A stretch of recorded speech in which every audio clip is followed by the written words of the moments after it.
Thiruvananthapuram Pattoor junction സമീപം EMS നഗറിനകത്തായിട്ട് നമുക്ക് 7 സെന്റിനകത്ത് വരുന്ന സ്ഥലത്ത് ഏകദേശം 5000 സ്ക്വയർ ഫീറ്റ് വരുന്ന ഒരു 3 നില കെട്ടിടമാണ് വിൽപ്പനയ്ക്കുള്ളത്. 3 നിലയ്ക്കും 3 സെപ്പറേറ്റ് ആയിട്ടുള്ള TC ആണ്. ടോട്ടലായിട്ട് 9 ബെഡ്റൂം വരുന്ന, നമുക്ക് വേണമെങ്കിൽ 3 പാർട്ടിക്കായിട്ട് വാടകയ്ക്ക് നൽകാം. ഇനി അതല്ല ഇതിനൊരു ഹോട്ടലായിട്ടോ അല്ലെങ്കിൽ ഒരു ഹോം സ്റ്റേ ആയിട്ടോ കൺവേർട്ട് ചെയ്യാം. അതിനൊക്കെ പോസിബിലിറ്റി ഉള്ള നല്ല നീറ്റ് ആയിട്ടുള്ള പ്രോപ്പർട്ടിയിലേക്കുള്ള ആക്സസ് വരുമ്പോൾ പാറ്റൂർ ജംഗ്ഷനിൽ നിന്ന് കുറച്ചൊന്ന് വരുമ്പം തന്നെ ഇടത്തോട്ട് EMS നഗറിനകത്ത് കയറി ഇത് ഹൗസിംഗ് ബോർഡിൻ്റെ ഒരു പഴയ ഒരു പ്രോജക്റ്റാണ് കേട്ടോ. ഇതിനകത്ത് കയറി ബ്ലോക്ക് 1 എന്ന് പറയുന്ന ആ ഒരു വഴിക്കകത്തേക്ക് കയറി വന്ന് ലാസ്റ്റ് വന്നിട്ട് റൈറ്റിലേക്ക് തിരിയുമ്പോൾ തന്നെ നമ്മുടെ പ്രോപ്പർട്ടി കാണാം. പാറ്റൂർ ജംഗ്ഷനിലേക്ക് നടന്നിറങ്ങാവുന്ന ഡിസ്റ്റൻസേ ഉള്ളൂ കേട്ടോ. പ്രോപ്പർട്ടിയുടെ ഒരു ഹൈലൈറ്റ് എന്ന് പറയുന്നത് ഇവിടുന്ന് ജനറൽ ഹോസ്പിറ്റലൊക്കെ നമുക്ക് തൊട്ടടുത്താണ്. അതുപോലെ തന്നെ ഇവിടെ നിന്ന് ഇനി എയർപോർട്ട് സൈഡിലേക്ക് പോകണമെന്നുണ്ടെങ്കിൽ ഈസിയാണ്. പേട്ട റെയിൽവേ സ്റ്റേഷൻ അടുത്താണ്. അതുകൊണ്ട് തന്നെ ഇതിനൊരു Airbnb ആയിട്ടൊക്കെ മാറ്റുകയാണെന്നുണ്ടെങ്കിൽ അത്യാവശ്യം നല്ല രീതിയിൽ തന്നെ നമുക്ക് ഇൻകം ഉണ്ടാക്കാൻ പറ്റുന്ന പ്രോപ്പർട്ടിയാണ്. നമുക്ക് ഈ ഒരു ഗ്രൗണ്ട് ഫ്ലോറിലുള്ള ഇതേ രീതിയിൽ തന്നെയാണ് നമുക്ക് മേളത്തെ ഫസ്റ്റ് ഫ്ലോർ ആയാലും സെക്കൻഡ് ഫ്ലോർ ആയാലും ചെയ്തിട്ടുള്ളത്. പൂർണ്ണമായിട്ടും ഇഷ്ടികയിൽ ചെയ്തിട്ടുള്ള ഒരു കെട്ടിടമാണ്. ഇതാ ഇങ്ങനെ ഒരു ലിവിംഗ് സ്പേസ് ഉണ്ട്. ഇത് നേരത്തെ ഒരു പാർട്ടിക്ക് ഒരു വാടകയ്ക്ക് കൊടുത്തിരുന്നത് കേട്ടോ. ഈ ഒരു ഗ്രൗണ്ട് ഫ്ലോർ മാത്രം 35,000 രൂപയ്ക്കാണ് വാടകയ്ക്ക് കൊടുത്തിരുന്നത്. എന്നിട്ട് ഫസ്റ്റ് ഫ്ലോറിൽ ഉടമ താമസിക്കുന്നുണ്ട്. സെക്കൻഡ് ഫ്ലോർ നിലവിൽ വാടകയ്ക്ക് കൊടുത്തിരിക്കുന്നത് 25,000 രൂപയ്ക്കാണ്. അപ്പോൾ മൊത്തത്തിൽ ഈ ഒരു പ്രോപ്പർട്ടി എങ്ങനെയായാലും നമുക്ക് ചുമ്മാ ഫാമിലീസിന് വാടകയ്ക്ക് കൊടുത്താൽ തന്നെ ഈ പറഞ്ഞതുപോലെ ഏകദേശം 1 ലക്ഷം രൂപയ്ക്ക് പുറത്ത് നമുക്ക് റെന്റ് കിട്ടുന്നുണ്ടാവും. വേറെ ഹോസ്റ്റൽ പോലുള്ള പർപ്പസിനൊക്കെ ആണെന്നുണ്ടെങ്കിൽ അതിലും കൂടുതലായിട്ട് വാങ്ങിക്കാം. അത് നിങ്ങൾ നേരിട്ട് നടത്തുകയാണെന്നുണ്ടെങ്കിൽ അതിലും കൂടുതൽ നമുക്കൊരു വരുമാനം ഉണ്ടാക്കാൻ സാധിക്കും. ഇങ്ങനെ കോമൺ സ്പേസ്, അവിടെ ലിവിങ്, ഡൈനിങ്, ഇത് കിച്ചൺ ആണ്. ഇതുപോലെ ഫുള്ളായിട്ട് ഫർണിഷ് ചെയ്ത കണ്ടീഷനിലാണ് പ്രോപ്പർട്ടി ഉള്ളത് കേട്ടോ. കിച്ചൺ, വർക്ക് ഏരിയ, പുറത്തായിട്ട് സെർവൻസിനൊക്കെ യൂസ് ചെയ്യാൻ പറ്റുന്ന രീതിയിൽ ഒരു ടോയ്ലറ്റ് സൗകര്യം നൽകിയിട്ടുണ്ട്. നമുക്ക് ഓരോ ഫ്ലോറിലും ഇതേ കണക്ക് തന്നെ അറ്റാച്ച്ഡ് ബാത്റൂമോട് കൂടിയിട്ടുള്ള 3 ബെഡ്റൂംസ് വരുന്നുണ്ട്.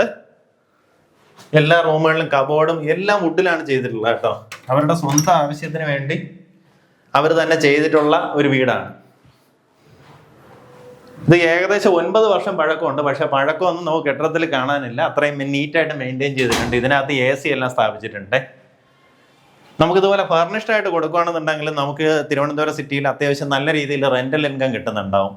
ഇത് അടുത്തൊരു ബെഡ്റൂമാണ്. അറ്റാച്ച്ഡ് ബാത്റൂമോട് കൂടിയിട്ടുള്ളതാണ്. ബാത്റൂമിനകത്തുള്ള ഫിറ്റിംഗ്സ് ഒക്കെ വരുന്നത് റാക്ക് സെറാമിക്സ് പോലുള്ള ഫിറ്റിംഗ്സ് ആണ് ഉപയോഗിച്ചിട്ടുള്ളത്. ഇത് നമ്മുടെ അടുത്തൊരു ബെഡ്റൂമാണ്. ഇതും അറ്റാച്ച്ഡ് ബാത്റൂമോട് കൂടിയിട്ടുള്ളതാണ്. ബാക്കിയെല്ലാം സെയിം ആണ് കേട്ടോ. അതിനകത്തുള്ള ഫിറ്റിംഗ്സ് എല്ലാം തന്നെ സെയിം ആണ്. നമുക്കിതാ ഇവിടെ നിന്ന് ഈ സ്റ്റെയർ റൂമിലേക്ക് എൻട്രൻസ് വരും. ഇപ്പൊ ഇത് ക്ലോസ് ചെയ്ത് കഴിഞ്ഞാൽ നമുക്ക് സ്റ്റെയർ റൂം വഴി ബാക്കിയുള്ളവർക്ക് മേളിലേക്ക് പോകാൻ സാധിക്കും. ബാക്കിയുള്ള താമസക്കാർ മേളിലേക്ക് പോകാം. അതുപോലെ ഈ ഒരു പ്രൊവിഷൻ കണ്ടോ, ഇവിടെ നമുക്ക് ഇപ്പം നിലവിൽ ഇങ്ങനെ പർഗോള സെറ്റ് ചെയ്തിരിക്കുവാണ്. ഇൻ കേസ് ലിഫ്റ്റ് വെക്കണമെന്നുണ്ടെങ്കിൽ നമുക്ക് ഈ പ്രോപ്പർട്ടിയിൽ ലിഫ്റ്റ് ചെയ്യാൻ സാധിക്കും. അതിനുള്ള പ്രൊവിഷനാണ് ഇങ്ങനെ ഇട്ടിട്ടുള്ളത്. അപ്പം 3 നിലകളിലായിട്ട് ലിഫ്റ്റ് സൗകര്യം ചെയ്യണമെങ്കിൽ അങ്ങനെയും ചെയ്യാം.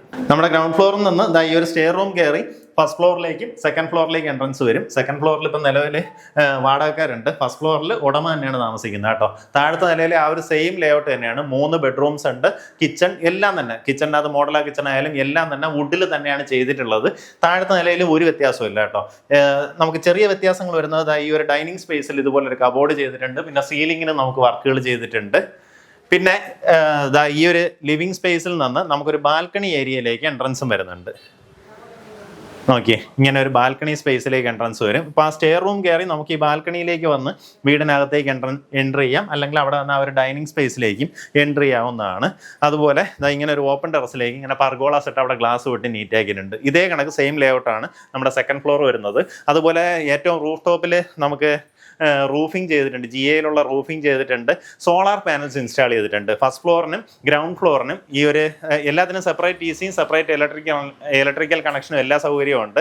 അപ്പോൾ അതുകൊണ്ട് തന്നെ സോളാർ പാനൽ വഴി നമുക്ക് കറണ്ട് ബില്ല് ഒരു 200 രൂപയ്ക്ക് താഴേക്ക് നിൽക്കുകയുള്ളൂ. ആ AC എല്ലാം ഉപയോഗിച്ചാൽ തന്നെ ആ രീതിയിൽ നിൽക്കുകയുള്ളൂ. അപ്പോൾ അതെല്ലാം നിങ്ങൾക്ക് അങ്ങനെ തന്നെ പ്രയോജനപ്പെടുത്താം. ഈ പ്രോപ്പർട്ടി താല്പര്യമുള്ളവർ നേരിട്ട് വിളിക്കാം. നിങ്ങൾക്ക് ഒരു കമേഴ്സ്യൽ ആംഗിളിൽ ചിന്തിക്കുകയാണെന്നുണ്ടെങ്കിൽ ഇതിപ്പോൾ 3 ബെഡ്റൂം വീതം വരുന്ന 3 നിലകളിൽ 3 സെപ്പറേറ്റ് TC ആണ്. ഇപ്പോൾ റെന്റിന് നിൽക്കുകയാണെന്നുണ്ടെങ്കിൽ മാസം എങ്ങനെയായാലും 1 ലക്ഷം രൂപ കുറയാണ്ട് 3 നിലകൾക്ക് കൂടെയായിട്ട് കിട്ടുന്നുണ്ടാവും. അതല്ല ഒരു ഹോസ്റ്റൽ പോലെയൊക്കെ ആണെന്നുണ്ടെങ്കിൽ അതിലും കൂടുതൽ കിട്ടുന്നുണ്ടാവും. ഇനി അതല്ല ഒരു റൂം ബേസ്ഡ് ആയിട്ട് നിങ്ങൾക്ക് ഇതൊരു ഹോട്ടലായിട്ടൊക്കെ മാറ്റുകയാണെന്നുണ്ടെങ്കിൽ പാർട്ടീഷൻസ് ഒക്കെ ചെയ്യാനുള്ള സൗകര്യങ്ങളുണ്ട്. താല്പര്യമുള്ളവർ നേരിട്ട് ഉടമയെ വിളിക്കുക. ഉദ്ദേശിക്കുന്ന വില 2,90,00,000 രൂപയാണ്.